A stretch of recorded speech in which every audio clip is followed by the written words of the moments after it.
point. When it comes to loneliness in ministry and it comes to competition in ministry, they're very similar. When we look at Nahum in the second chapter, he says, desolate, desolation and ruin, hearts melt, knees tremble, anguish is in all the loins, and faces grow pale. When we focus on the loneliness that Nahum describes, I mean, you can't get much lonelier than that.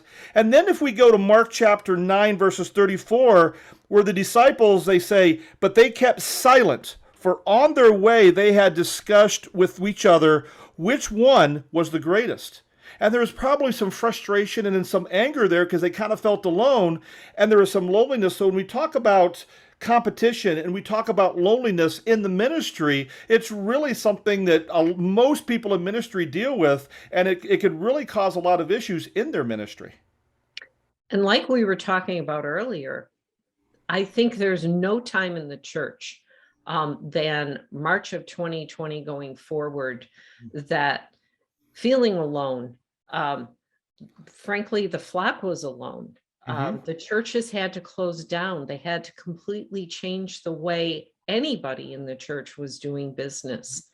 And then as the restrictions in different states piled on, that had to create divisiveness within the church, which I think you could term also as competition.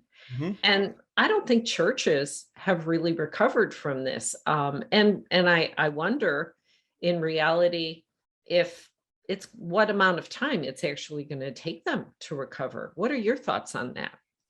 You bring up some great points. I think you're absolutely correct with all of the issues that happen, not only the social issues, the COVID issues, the separation issues. I think it created more competition, as you said. I think it created a lot more loneliness, not only in the flock, not only in the people, but mostly in the staff and in the ministry leaders, because not only are they, yes, they're part of the flock, but yet they were also expected to take care of the flock and be strong and be the people that everybody went to. And yet they're experiencing a lot of the same issues, yet without support of their own. So yes, what they were going through, I think, is a whole nother level. And that loneliness and competition together created so many issues that I believe they started maybe questioning their calls and questioning their faith, and really were looking for somebody to support them as well. And was anybody there? Maybe, maybe not.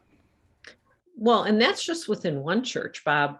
When I look at it within my community, that competitiveness that was existing from different churches, all serving the one God, but they became in competition with each other. Should we open? Should we not open? When should we open? How should we open?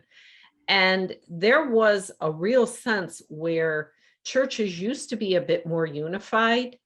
And maybe there was some healthy competition. Right. That all changed. That all changed, at least in my area, the day our state shut down. So what can CLA do for everyone, Bob?